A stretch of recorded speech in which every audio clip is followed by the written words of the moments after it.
Me vinieron a enterrar viva. Apenas la tierra había cubierto el ataúd de mi marido y mis propios hijos, la sangre de mi sangre, llegaron con un plan diabólico: meterme en un sótano. El sótano de Marcela. Todo para poder robar mi casa y el dinero que mi marido, el amor de mi vida, me dejó. Creían que yo era una anciana frágil, una viuda indefensa. No sabían que tenía un último as bajo la manga. Mi marido, incluso desde el ataúd, dejó un regalo que expuso la codicia y las mentiras de mis hijos, y los dejó de rodillas, sin nada. Esta es la historia de cómo una madre se levantó de su propia tumba y destruyó la vida de sus hijos. Antes de seguir contando mi historia, dime en los comentarios, ¿desde dónde estás viendo esto? Me encantaría saber. Soy Alicia. A los 68 años me convertí en viuda. Juan, mi marido, el amor de mi vida, se fue. Fueron 42 años de una historia de amor que parecía un cuento de hadas. Él era mi refugio, mi compañero de todas las horas, el hombre que me hacía reír incluso en los días más difíciles. Su partida fue silenciosa, una mañana de martes, su mano en la mía, el último suspiro que se llevó un pedazo de mi alma con él. En los días que siguieron, el dolor era físico. Caminaba por la casa como un fantasma, tocando su ropa, sintiendo su perfume en la almohada, tratando de encontrar cualquier rastro que me recordara que él una vez estuvo allí. La casa, que antes era nuestro hogar, de repente se convirtió en un lugar de recuerdos dolorosos y un silencio ensordecedor.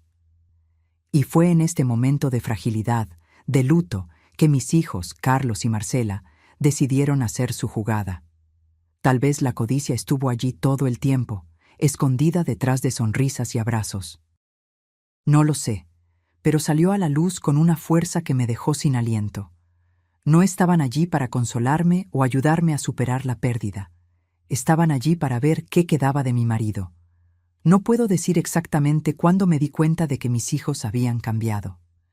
Tal vez fue durante el funeral de Juan, cuando Carlos consultaba el reloj cada 5 minutos, o cuando Marcela pasó la mitad de la ceremonia en su celular, diciendo que era un asunto de trabajo urgente.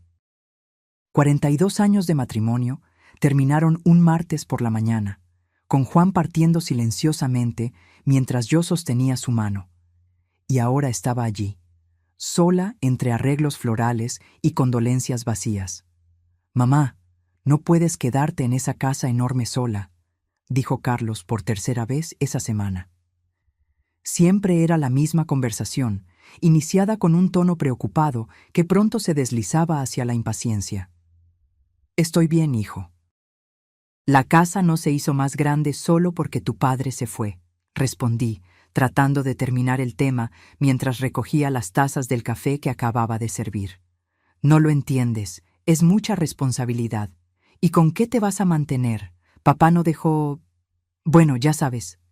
Dejó la frase en el aire, como si fuera obvio que Juan no habría cuidado de mí. Apreté los labios, conteniendo las palabras que querían salir. Juan y yo nunca discutíamos nuestras finanzas con los hijos. Era un acuerdo silencioso entre nosotros. Construimos nuestra vida juntos y esos asuntos eran nuestros.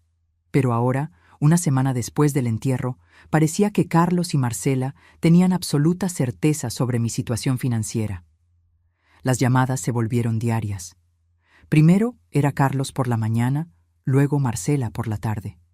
«Mamá, necesitas ser práctica ahora», decía mi hija, con esa voz que usaba para hablar con Marina cuando era pequeña. «Estamos preocupados por ti sola en esa casa gigante, y el mantenimiento, y los costos. No puedes sostener eso con la pensión». «¿Qué pensión?» Juan era empresario, teníamos nuestra propia empresa, pero me di cuenta de que mis hijos ya habían construido una narrativa sobre mí. La viuda desamparada que necesitaba ser rescatada por sus serviciales hijos. La verdad es que no podía procesar todo aquello. En los primeros días después de la muerte de Juan, deambulaba por la casa como un fantasma, tocando su ropa aún colgada en el closet, sintiendo su olor en la almohada. El dolor era físico, como si una parte de mí hubiera sido arrancada. 42 años juntos. La mitad de mi vida con ese hombre de sonrisa fácil y manos fuertes que me llamaba mi amor, incluso cuando peleábamos. La insistencia de mis hijos aumentó junto con el vacío que Juan dejó. 2 semanas después del funeral, Carlos apareció con una carpeta de documentos. «Son solo algunas cosas para que les eches un vistazo, mamá». Puso los papeles sobre la mesa de la cocina. «Investigué algunos lugares más pequeños, más adecuados para ti ahora». Hojeé los papeles sin realmente leer. Eran anuncios de apartamentos pequeños, de una habitación, en barrios distantes. Ninguno tenía jardín. Juan y yo cultivábamos rosas en el patio desde hacía más de 20 años. «¿Y qué pasaría con esta casa?», pregunté, sabiendo la respuesta. «Bueno, tendríamos que venderla, claro. Es lo mejor para todos. No tienes que preocuparte por nada. Yo me encargo de todo». Al día siguiente fue el turno de Marcela. Llegó después del trabajo, trayendo comida congelada que no pedí y no quería. «Mamá, estuve pensando, ¿por qué no te vienes a vivir con nosotros? Tenemos ese espacio en el sótano que podemos convertir en un acogedor apartamento para ti». El sótano. Querían meter a su madre en un sótano. ¿Y qué haría con mis cosas, Marcela? ¿Con los muebles que tu padre y yo elegimos juntos? ¿Con mi jardín? «Ay, mamá, son solo cosas. Puedes traer algunos recuerdos, el resto lo vendemos junto con la casa». Hablaba como si me estuviera haciendo un favor inmenso. «Piénsalo bien, estarías cerca de nosotros, no tendrías que preocuparte por nada». Fue entonces cuando Carlos entró, como si hubiera estado esperando en el coche. Los dos se sentaron frente a mí en la sala que Juan y yo decoramos juntos, donde criamos a nuestros hijos, donde vivimos nuestras vidas. «Mamá, seamos directos. Marcela y yo hemos hablado mucho y hemos llegado a un acuerdo que beneficia a todos». Carlos asumió el tono que usaba en reuniones de negocios. «Vendes la casa, vives con Marcela en el sótano adaptado y el dinero de la venta, bueno, lo dividiríamos. Yo usaría mi parte como entrada para un apartamento más grande y Marcela pagaría la universidad de Marina». Me quedé mirando a mis hijos, a esos mismos bebés que amamanté, a los niños que les enseñé a andar, a los adolescentes que consolé en sus primeras decepciones. Ahora eran adultos discutiendo cómo dividir el dinero de mi casa mientras me relegaban a un sótano. «¿Y qué gano yo con esto?», pregunté con calma. Se miraron, sorprendidos por la pregunta. «Bueno, mamá, ganas seguridad». «No tienes que preocuparte por dinero o por estar sola», respondió Marcela, como si explicara algo obvio. «Entiendo», respondí, levantándome lentamente. «Estoy cansada ahora. ¿Podemos continuar esta conversación otro día?». Se fueron, visiblemente satisfechos. Creían que estaba considerando la propuesta. No sabían que, mientras cerraba la puerta detrás de ellos, sentía algo despertar dentro de mí. No era rabia, aunque también había un poco de eso. Era una determinación que no sentía en años. Esa noche no pude dormir. Me revolví en la cama que ahora parecía demasiado grande sin Juan a mi lado. Me levanté y fui a su oficina, una habitación que aún no tenía el valor de reorganizar. El olor de su colonia para después de afeitarse todavía flotaba en el aire, y por un momento cerré los ojos y fingí que él estaba allí. Fue entonces cuando noté el cajón del escritorio entreabierto. Juan era meticuloso con su espacio de trabajo. Ese cajón nunca estaría así. Me acerqué y lo abrí por completo. Dentro había una carpeta con mi nombre escrito con la caligrafía inconfundible de Juan, y junto a ella, una pequeña llave que nunca había visto antes. Lo que descubriría a la mañana siguiente cambiaría por completo el juego que mis hijos pensaban que estaban controlando. Juan, mi Juan, incluso al partir, había dejado un último regalo: la verdad sobre nuestra situación financiera, y lo más importante, una carta que revelaría mucho más que dinero o propiedades. Él me había dado poder, y mis hijos estaban a punto de descubrir que la madre que querían meter en un sótano era mucho más fuerte de lo que imaginaban. No sabía que, dentro de esa carpeta, además de documentos financieros y escrituras, también había pruebas de que mis propios hijos me habían estado traicionando durante años, manipulándome no solo a mí, sino también a mi querida nieta Marina. Y eso era solo el comienzo de lo que descubriría en las próximas semanas. A la mañana siguiente, con las manos temblorosas, abrí la carpeta que Juan había dejado. La primera página era una carta dirigida a mí, fechada 3 meses antes, cuando él ya sabía que el cáncer estaba demasiado avanzado, pero aún intentaba protegerme de la verdad completa. Mi amor, comenzaba la carta, y tuve que parar para respirar hondo, casi sintiendo su voz. Si estás leyendo esto, significa que ya no estoy aquí para protegerte como prometí hace 42 años. Pero no te preocupes, hice todo lo que pude para garantizar que nunca necesites depender de nadie. Las páginas siguientes eran una revelación tras otra.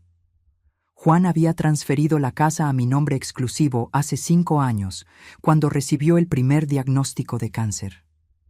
Había inversiones diversificadas, seguros de vida y cuentas que yo ni siquiera sabía que existían. Pero lo que realmente me tomó por sorpresa fue la mención de una propiedad en Tulum. Compré nuestro refugio hace 2 años, cuando planeaba llevarte a una jubilación tranquila junto al mar. Iba a ser una sorpresa para nuestro 45 aniversario. Ahora será tu santuario. Adjunto a la carta estaba el contacto de Patricia Méndez, la abogada que se había encargado de todos estos arreglos con Juan, y una nota final. Hay una carta sellada con Patricia que solo debe ser entregada a ti 30 días después de mi partida. Sé que suena extraño, pero confía en mí una última vez. Te amo eternamente, tu Juan. Ese mismo día, llamé a Patricia y concerté una cita. Cuando llegué a su oficina, la mujer de mediana edad con cabello canoso y ojos amables me recibió como si ya me conociera desde hacía años.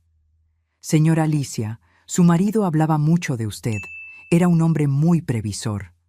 Al parecer, más de lo que imaginaba, respondí, aún tratando de procesar todo. Sí, Juan quería asegurarse de que usted estuviera completamente protegida. Él tenía preocupaciones específicas.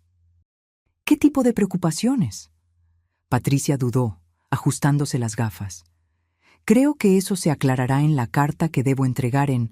Consultó el calendario. 23 días. Pero puedo adelantarle que todos sus derechos están asegurados. La casa es enteramente suya, al igual que la propiedad en Tulum y las inversiones. Nadie puede obligarla a nada. Salí de la oficina de Patricia con una carpeta aún más gruesa de documentos y una extraña sensación en el pecho. Parte alivio. Parte tristeza porque Juan hubiera sentido que necesitaba protegerme de esa manera, y parte una creciente indignación con mis hijos. Mientras tanto, Carlos y Marcela intensificaron sus visitas y llamadas. Una tarde, Marcela apareció con catálogos de muebles compactos. «Mira, mamá, ¿no es adorable? Cabría perfectamente en tu espacio en casa». «¿Mi espacio? ¿Te refieres al sótano?» «No hables así. Es un ambiente perfectamente habitable. Ricardo ya ha empezado a limpiar y pintar». Contuve las ganas de decir lo que realmente pensaba, y solo asentí, dejándola creer que estaba cediendo. Ese mismo día, después de que se fue, empecé a hacer llamadas. Primero a una empresa de mudanzas, luego a una empresa de organización residencial. Si mis hijos querían jugar, yo también podía jugar, pero con reglas diferentes. En los días siguientes, mientras fingía considerar las propuestas de mis hijos, empecé a empacar discretamente las pertenencias de ellos que aún guardaba. Las cajas de recuerdos de la infancia de Carlos, los álbumes de graduación de Marcela, los juguetes que guardé para los nietos que nunca venían a visitarme con frecuencia. Todo fue cuidadosamente etiquetado y preparado para su entrega. Una semana después, Carlos apareció con un agente inmobiliario, sin avisarme. «Mamá, este es Renato. Nos ayudará a evaluar la casa para la venta. Me quedé parada en la puerta, bloqueando la entrada. Lo siento, pero no autoricé ninguna evaluación de mi casa. Nuestra casa, mamá. Papá la dejó para todos nosotros. No, Carlos, la casa es mía, solamente mía. Su rostro se puso rojo de rabia. ¿De qué estás hablando? Papá no haría eso. Sugiero que consultes a un abogado antes de traer a extraños a evaluar una propiedad que no es tuya, respondí, sorprendiéndome a mí misma con la firmeza en mi voz. Y ahora, si no les importa, tengo compromisos. Después de ese episodio, recibí una llamada furiosa de Marcela. ¿Qué le dijiste a Carlos? Está trastornado. Mamá, no puedes hacernos esto. ¿Hacer qué, exactamente? ¿Proteger lo que es mío? Estás siendo egoísta. Creíamos que todo estaba arreglado. Carlos ya dio el pago inicial para el apartamento nuevo, y yo le prometí a Marina que pagaría el semestre de la universidad. Eso me tomó por sorpresa. ¿Ya tomaron decisiones basadas en el dinero de mi casa, sin mi autorización? Papá querría que ayudáramos a la familia. Estás sola en esa casa enorme, no tiene sentido. Colgué el teléfono en medio de su frase. La audacia de mis hijos no tenía límites. Ya estaban gastando el dinero que creían que recibirían de la venta de mi casa. De la casa que Juan construyó para nosotros, que vio a nuestros hijos crecer, que guardaba 4 décadas de recuerdos. Los días siguientes fueron de una calma aparente. Carlos y Marcela parecían estar dándome espacio, pero yo sabía que solo estaban reformulando sus estrategias. Aproveché ese tiempo para continuar mis preparativos silenciosos. Ya había contratado un servicio de limpieza para la casa en Tulum y transferido algunos fondos a una cuenta a la que solo yo tenía acceso. Y entonces llegó el día. 30 días después de la muerte de Juan, volví a la oficina de Patricia. Ella me entregó un sobre sellado con la letra de Juan. Mis manos temblaban tanto que necesité ayuda para abrirlo. La carta era larga y detallada. Juan explicaba que había estado observando el comportamiento de nuestros hijos durante años y le preocupaba la forma en que me trataban, incluso cuando él todavía estaba vivo. Hablaba de conversaciones que escuchó, de planes que descubrió, y luego vino la parte más dolorosa. Alicia, mi amor, lo que voy a contarte ahora va a doler. Descubrí hace 2 años que Carlos y Marcela nos habían estado manipulando sistemáticamente. ¿Recuerdas cuando Marina necesitó dinero para un intercambio y Marcela dijo que la universidad le había negado la beca? La verdad es que tú y yo enviamos el dinero, que Marcela se embolsó, y Marina nunca supo qué vino de nosotros. Hay más ejemplos como ese. Carlos vendió ese terreno que heredamos de mi padre, y dijo que el dinero fue para un tratamiento especializado para Ana Luisa cuando tuvo depresión. Descubrí después que lo usaron para comprar un barco. Las lágrimas empañaron mi visión, pero seguí leyendo. Juan había documentado todo. Fechas, valores, conversaciones. Terminaba la carta con una petición. No quiero que los odies. Son nuestros hijos, a pesar de todo. Pero quiero que te protejas. Ve a Tulum. Empieza de nuevo. Te mereces paz en los años que te quedan. Y cuando estés lista, tal vez puedas construir una relación diferente con ellos, basada en la verdad. Te amo para siempre, tu Juan. Salí de la oficina de Patricia en estado de shock. La traición de mis hijos era aún peor de lo que imaginaba. No se trataba solo de la casa o el dinero, se trataba de años de manipulación, de mentiras, de usar el amor que Juan y yo teníamos por ellos y por los nietos. Esa noche no pude dormir. Me senté en el porche trasero, mirando el jardín de rosas que Juan y yo cultivamos durante tanto tiempo. Fue allí, entre el perfume de las flores y los recuerdos del hombre que amé durante más de 4 décadas, que tomé mi decisión final. A la mañana siguiente, la empresa de mudanzas llegó para llevar mis cosas a Tulum. No me llevé mucho. Algo de ropa, libros, fotografías y los pocos muebles que tenían valor sentimental. El resto se quedaría atrás, junto con el pasado que ya no me servía. Mientras los hombres cargaban las últimas cajas, vi el coche de Carlos estacionarse frente a la casa. Era la hora del enfrentamiento final, y esta vez estaba preparada. Carlos entró en la casa como un vendaval, blandiendo una carpeta de documentos. Parecía tan confiado, tan seguro de su victoria, que por un momento casi sentí lástima. «Mamá, necesitamos resolver esto de una vez. Traje los papeles de la venta para que los firmes», anunció, tirando la carpeta sobre la mesa de centro de la sala, ahora vacía excepto por 2 sofás que decidí dejar atrás. «¿Qué papeles son esos, Carlos?», pregunté con calma, sentada en el sillón que Juan solía ocupar. «Es la propuesta para la venta de la casa. Conseguí un gran comprador. Está ofreciendo por encima del valor de mercado, pero necesitamos cerrar ahora», explicó, como si me estuviera haciendo un gran favor. «Ya separé tu parte del dinero. Es más que suficiente para que vivas cómodamente en el espacio de Marcela». Miré a mi hijo. Realmente lo miré, tratando de encontrar en él al niño que una vez acuné en mis brazos. ¿Dónde estaba ese niño de ojos brillantes que pedía dormir entre Juan y yo durante las tormentas? «Carlos, no puedes vender lo que no es tuyo», respondí finalmente. Él puso los ojos en blanco, impaciente. «Mamá, ya hablamos de esto. Sé que estás confundida por la muerte de papá, pero...» «No estoy confundida, Carlos. Estoy más lúcida que nunca», interrumpí levantándome. «La casa está a mi nombre. Solo a mi nombre. Juan transfirió la propiedad hace 5 años, cuando recibió el primer diagnóstico». Su rostro palideció. «Eso no puede ser verdad. Papá no haría eso sin consultarnos.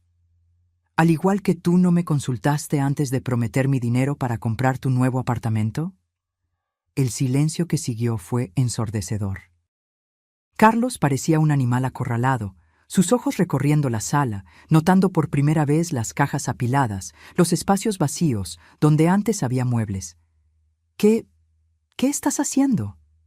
«Me estoy mudando, Carlos, a la casa que tu padre me compró en Tulum». «¿Tulum? ¿Qué historia es esa? Papá no tenía nada en Tulum». «Tu padre tenía muchos secretos, al parecer, al igual que tú y tu hermana».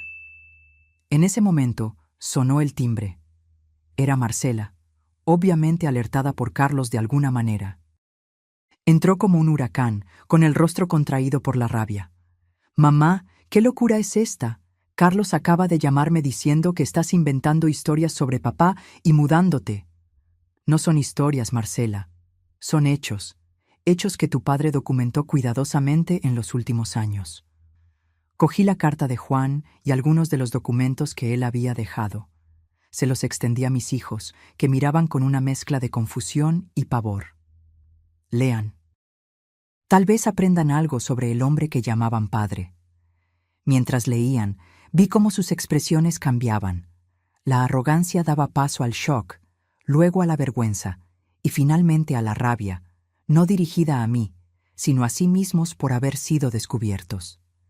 «Esto no prueba nada», dijo Carlos finalmente, tirando los papeles sobre la mesa. «Papá estaba enfermo, confundido. No sabía lo que estaba escribiendo». «Ah, sí que lo sabía. Y dejó pruebas», respondí, sacando otro sobre de mi bolso. «Aquí están los recibos de las transferencias que hicimos para el intercambio de Marina». Curioso cómo ella nunca mencionó ese intercambio en las pocas veces que nos visitó, ¿no?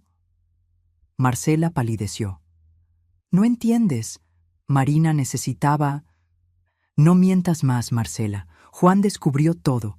El dinero nunca fue para Marina. Fue para la remodelación de tu casa de playa, esa que dijiste haber comprado con tu bono del trabajo». Me volví hacia Carlos. «¿Y el tratamiento de Ana Luisa? Interesante cómo ella parecía perfectamente sana cuando publicaron fotos en ese barco nuevo. El mismo barco que fue comprado con el dinero de la venta del terreno de tu abuelo». El silencio que siguió fue pesado, cargado de décadas de mentiras y manipulaciones que finalmente salían a la luz. «¿Por qué?», pregunté finalmente, la voz casi fallándome. «¿Por qué hacernos esto? ¿A sus propios padres?». Carlos fue el primero en recuperarse.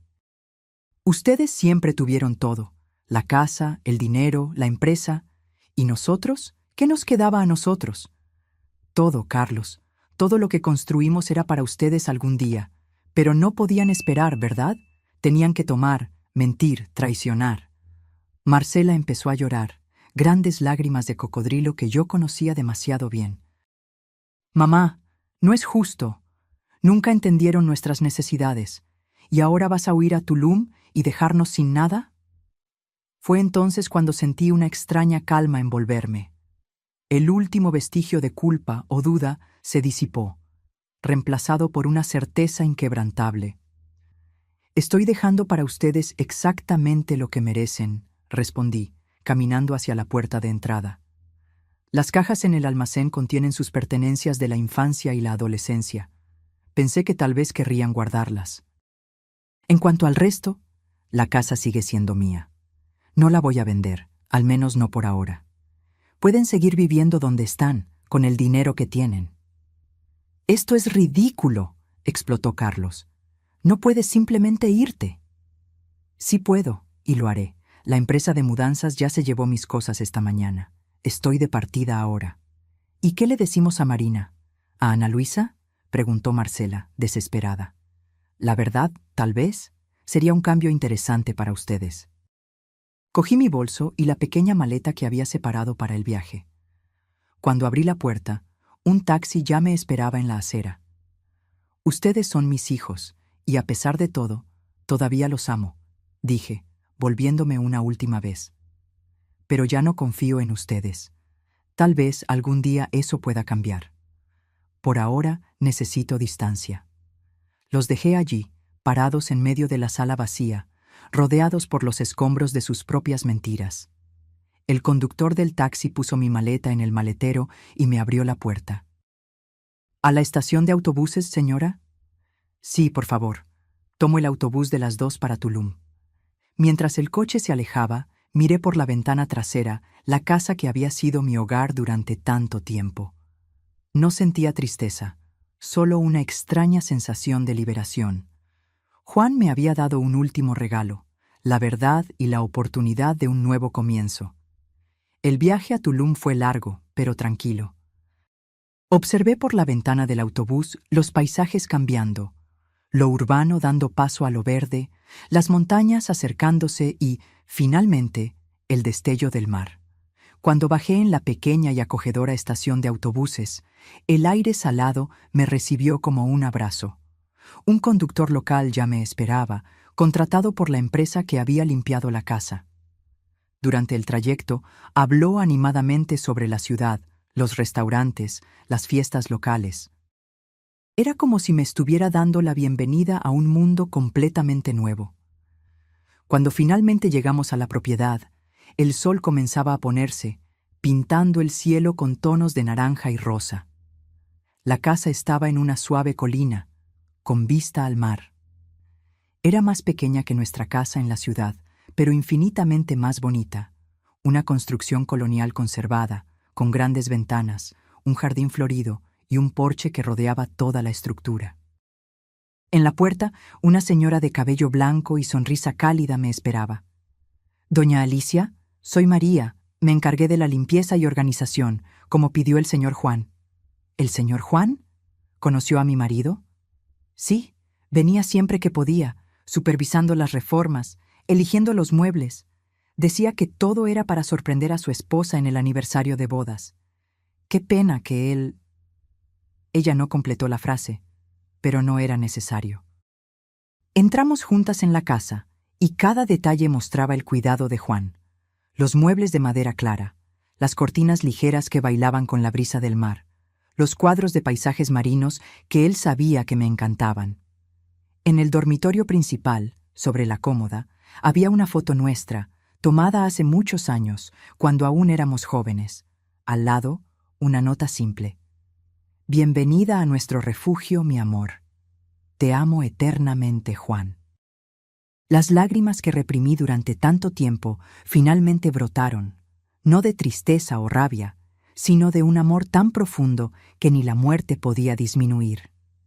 Doña María, al darse cuenta de mi momento, se retiró discretamente, diciendo que volvería a la mañana siguiente para ayudarme con lo que fuera necesario. Esa primera noche en Tulum, sola en la casa que Juan había preparado con tanto amor, fue la primera vez desde su muerte que me sentí verdaderamente en paz. Sentada en el porche, escuchando el sonido distante de las olas, me di cuenta de que estaba exactamente donde debía estar. Era un nuevo comienzo, sin las mentiras, sin las manipulaciones, sin el peso de intentar agradar a hijos que veían en mí solo un medio para sus fines. Éramos solo yo, los recuerdos de Juan y un futuro que, por primera vez en mucho tiempo, parecía lleno de posibilidades. Los primeros días en Tulum fueron de adaptación y descubrimiento. Doña María se convirtió no solo en una ayudante, sino en una amiga. Fue ella quien me presentó a los vecinos, me mostró los mejores lugares para comprar pescado fresco y frutas y me contó las historias de la ciudad. «Le gustará aquí», decía ella mientras me acompañaba al mercado local. «Es tranquilo pero tiene vida, y la gente respeta el espacio de los demás». Establecí una rutina simple. Me despertaba temprano, tomaba café en el porche observando el mar, caminaba por la playa, leía los libros que siempre quise leer pero nunca tuve tiempo. Por las tardes, a veces pintaba, un pasatiempo que abandoné cuando nacieron los hijos y nunca retomé. Las noches eran para cenas sencillas y contemplación. Fue en una de esas noches, casi un mes después de mi llegada, que recibí la primera llamada de Marina. Mi corazón se aceleró al ver su nombre en la pantalla del celular. «¿Abuela?» Su voz sonaba vacilante, casi tímida. «Hola, querida. Qué buena sorpresa. Yo quería hablar contigo. Mamá y papá están peleando mucho, dicen cosas extrañas y no entiendo qué está pasando». Suspiré, imaginando el caos que debía reinar en la casa de Marcela. «¿Qué quieres saber, Marina? ¿Es verdad que tú me mandabas dinero? ¿Para mis estudios?» La pregunta me tomó por sorpresa, así que Carlos y Marcela finalmente estaban siendo obligados a enfrentar algunas verdades. «Sí, querida. Tu abuelo y yo enviamos dinero durante 2 años para ayudar con tus estudios. Tu madre nos dijo que lo necesitabas». El silencio al otro lado de la línea fue largo, interrumpido solo por un sollozo ahogado. «Marina, ¿estás bien?» «No», respondió con la voz entrecortada. «Mamá nunca me lo dijo. Yo ni siquiera sabía que ustedes se preocupaban tanto». Eso fue como una puñalada en el pecho. «Claro que nos preocupábamos. Eres nuestra nieta. Siempre quisimos estar presentes en tu vida, pero mamá y papá siempre inventaban excusas para que no fuéramos a visitarlos», completó ella. «Decían que ustedes estaban demasiado ocupados, que preferían estar solos». Otra mentira para añadir a la lista. Juan y yo suplicábamos para que trajeran a los nietos más a menudo, pero siempre había una excusa: clases extras, compromisos, la distancia. «Abuela, ¿puedo visitarte? Quiero conocer este lugar donde vives ahora. Quiero conocerte de verdad». Las lágrimas vinieron a mis ojos. «Claro que puedes, mi amor, cuando quieras. ¿Qué tal la próxima semana? Estoy de vacaciones de la universidad». Así, una semana después, fui a buscar a Marina a la estación de autobuses de Tulum. Bajó del autobús pareciendo más joven que sus 20 años, cargando una mochila enorme y una mirada ansiosa. Cuando me vio, corrió y me abrazó con una fuerza que me sorprendió. Nos quedamos así por un largo momento, como si intentáramos recuperar años de abrazos perdidos. «Abuela, estás tan diferente», dijo, alejándose para mirarme mejor. «¿Diferente cómo?» «No sé explicarlo. ¿Más ligera? ¿Más bonita?» Sonreí, tomando una de sus maletas. «Debe ser el aire del mar. Vamos, quiero mostrarte tu nueva casa». Durante el trayecto hasta la casa, Marina se quedó en silencio, absorbiendo el paisaje, tan diferente de la gran ciudad donde creció. Sus ojos se abrieron de par en par cuando llegamos a la propiedad. «¡Wow! ¿Esto es lo que compró el abuelo? ¡Es hermoso!». La reacción de ella al entrar en la casa fue aún más emocionante. Tocaba todo, miraba cada detalle, cada fotografía. Se detuvo frente al retrato de Juan en la sala. «Lo extraño», murmuró, «aunque no conviví tanto como me hubiera gustado. Te amaba mucho, ¿sabes? Guardaba todos los dibujos que le mandabas cuando eras pequeña». «¿En serio? Mamá decía que ustedes tiraban esas cosas, que no tenían espacio». Negué con la cabeza, sintiendo esa familiar punzada de dolor. «Ven, quiero mostrarte algo». La llevé a mi habitación y abrí una caja que había traído conmigo. Dentro había docenas de dibujos infantiles, tarjetas de Navidad, fotos escolares. Juan había guardado todo meticulosamente, fechando cada artículo. Lo guardaba todo, Marina, todo lo que venía de ti y de Ana Luisa. Ella sostuvo un dibujo descolorido, una casa con 4 personas de palitos y un sol sonriente en la esquina. Me acuerdo de haber hecho esto. Tenía como 5 años. Pasamos la noche así, desenterrando recuerdos, llenando vacíos, construyendo puentes sobre los años de distancia forzada. Marina me contó sobre la universidad, sus sueños de ser escritora, las dificultades con su madre controladora. Después de que te fuiste, todo se puso extraño en casa. Mamá y papá pelean todo el tiempo. Tía Ana Luisa ya no les habla. Ella me contó lo del dinero del tratamiento que nunca existió. Siento mucho que te hayan involucrado en todo esto. No lo sientas. Si no fuera por esto, tal vez nunca hubiéramos tenido esta oportunidad de reconectarnos. Los días con Marina fueron como un bálsamo para mi alma. Caminábamos juntas por la playa, explorábamos el centro histórico, cocinábamos recetas antiguas que a Juan le encantaban. Por las noches, conversábamos durante horas en el porche, con el sonido de las olas como banda sonora. Una semana se transformó en 2, luego en 3. Marina llamó a la universidad y pidió una extensión de sus vacaciones, inventando una excusa sobre necesitar cuidar a su abuela enferma. «No estoy mintiendo», se justificó cuando levanté una ceja. «Realmente estoy cuidando de ti, de tu alma». Fue durante una de esas conversaciones nocturnas que me sorprendió con una propuesta. «Abuela, estuve pensando, ¿y si me tomo un semestre de licencia? ¿Podría quedarme aquí contigo, escribir mi libro, ayudarte a establecerte?» «Marina, no puedo dejar que interrumpas tus estudios por mi culpa». «No es solo por tu culpa, es por mí también». Sostuvo mis manos entre las suyas. «Por primera vez en la vida, siento que estoy exactamente donde debo estar. Además, puedo hacer algunos cursos en línea para no quedarme completamente parada». Después de mucha discusión, terminé aceptando. La verdad es que su presencia iluminaba mis días, y la idea de volver a estar sola me asustaba más de lo que quería admitir. La reacción de Marcela a la decisión de su hija fue explosiva, como esperábamos. Hubo llamadas furiosas, amenazas de cortar la mesada, que apenas pagaba, como descubrí. Acusaciones de que yo estaba robando a su hija, así como Juan había robado su dinero. «Ella no entiende, abuela», dijo Marina después de una de esas llamadas tempestuosas.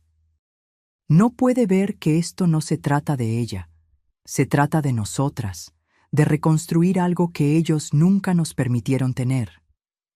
Poco a poco, establecimos una nueva rutina. Marina escribía por las mañanas, trabajando en la novela que siempre soñó crear.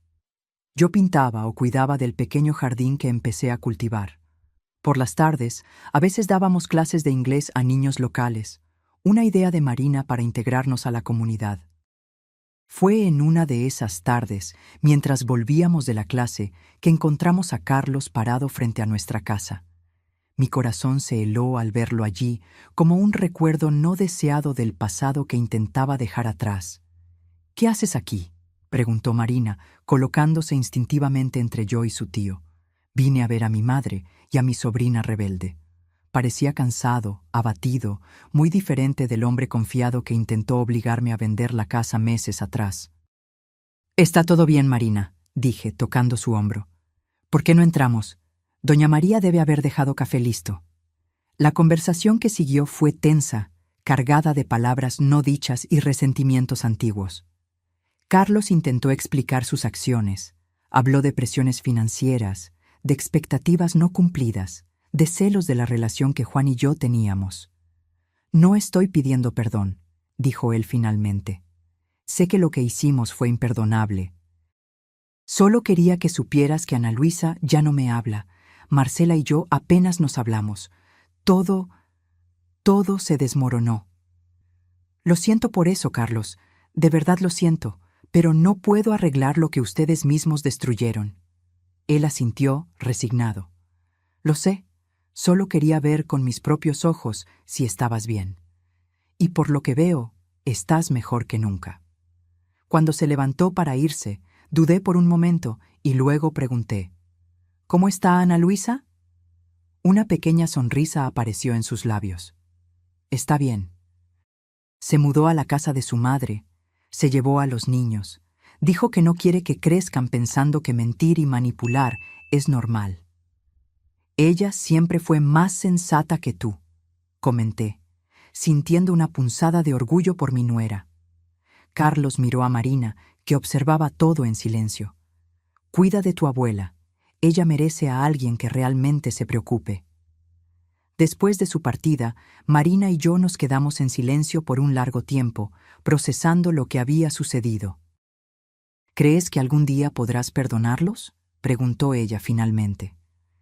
No lo sé, querida. El perdón no es algo que se decide dar. Es algo que sucede, o no. Por ahora, solo estoy viviendo un día a la vez. Los meses pasaron, y nuestra vida en Tulum asumió un ritmo propio, tranquilo y pleno. Marina terminó su novela, una historia sobre una joven que descubre que su familia no es lo que parecía y se embarca en un viaje de autodescubrimiento. No pude evitar ver los paralelos con nuestra propia historia. Se la mandé a algunas editoriales, contó ella, animada. Y estoy pensando en inscribirme en una maestría en literatura aquí en México. Sería una forma de estar más cerca de ti. Pensé que tu estadía aquí sería temporal, comenté, sorprendida por el cambio de planes. La vida es divertida, ¿verdad? Vine a conocerte mejor y terminé conociéndome mejor a mí misma. Nunca me sentí tan en casa como aquí. En una tarde soleada, mientras organizábamos fotos antiguas para un álbum que decidimos armar, Marina encontró una fotografía de Juan joven, sosteniendo a un bebé recién nacido. ¿Es papá? No, es Carlos. Tu abuelo estaba tan orgulloso ese día, juró que sería el mejor padre del mundo. ¿Y lo fue? Reflexioné por un momento. Lo intentó. Los dos lo intentamos. Pero creo que cometimos el error de amar demasiado, de dar demasiado, sin enseñar el valor de lo que estábamos dando. Marina tomó mi mano. Tú no cometiste ese error conmigo. Me mostraste el valor del amor verdadero, del respeto, de la honestidad, y eso vale más que cualquier herencia material. Esa noche, sentada en el porche con Marina, observando el cielo estrellado sobre el mar de Tulum, sentí una sensación de plenitud que no experimentaba desde la muerte de Juan. El dolor de la traición de mis hijos todavía estaba allí, una cicatriz que tal vez nunca desaparecería por completo. Pero a su lado estaba algo nuevo, la alegría de una relación genuina con mi nieta, la libertad de vivir en mis propios términos, la paz de finalmente estar donde yo debía estar. Juan tenía razón en su carta. Necesitaba esa ruptura para encontrar mi camino de regreso a mí misma. Y aunque el precio fue alto, la pérdida de la ilusión sobre mis hijos, el enfrentamiento con verdades dolorosas, lo que gané a cambio fue inestimable: autenticidad, autonomía y un amor que no exigía sacrificios o sumisión. ¿En qué piensas, abuela?, preguntó Marina, viendo mi mirada perdida en el horizonte. Estoy pensando que a veces necesitamos perder algo para ganar algo más grande. Tu abuelo lo sabía, por eso me trajo hasta aquí. Él debe haberte amado mucho. Me amó. Y yo todavía lo amo, ¿sabes? Ni la muerte cambia eso. Marina sonrió, recostando la cabeza en mi hombro. ¿Sabes qué creo? Que el abuelo estaría muy orgulloso de ti ahora, de la mujer fuerte e independiente en la que te has convertido. Creo que él siempre supo que yo era así. Solo necesitaba recordármelo. El viento del mar trajo el perfume de las flores del jardín, mezclado con el olor a sal. En algún lugar, una guitarra tocaba suavemente, y el sonido de las olas marcaba el tiempo como un metrónomo natural. Era una sinfonía perfecta para esta nueva fase de mi vida, una vida que Juan me había regalado con su último acto de amor. «Gracias por estar aquí conmigo, Marina», susurré. «No hay otro lugar donde preferiría estar, abuela, ni otro lugar donde debería estar». Y así permanecimos, dos mujeres de generaciones diferentes, unidas no solo por la sangre, sino por algo mucho más profundo. La comprensión de que el verdadero legado de Juan no estaba en las casas o en el dinero que dejó, sino en el valor que nos dio para ser auténticas, para exigir respeto y para construir un nuevo tipo de familia, una basada no en obligaciones o expectativas, sino en elecciones conscientes y amor genuino. La casa que Juan construyó no era de ladrillos y argamasa. Era este momento, esta libertad, esta oportunidad de volver a empezar. Y en esa noche estrellada en Tulum, sentí que finalmente había encontrado mi camino a casa. Y bien, ¿qué te pareció esta historia? ¿Has pasado por algo similar? Si estuvieras en su lugar, ¿qué habrías hecho? ¿Habrías perdonado a tus hijos? Deja tu opinión aquí en los comentarios, me encantaría saber lo que piensas. Y si te gustó esta historia de venganza y superación, no olvides darle me gusta y suscribirte al canal para no perderte las próximas. Hasta la próxima.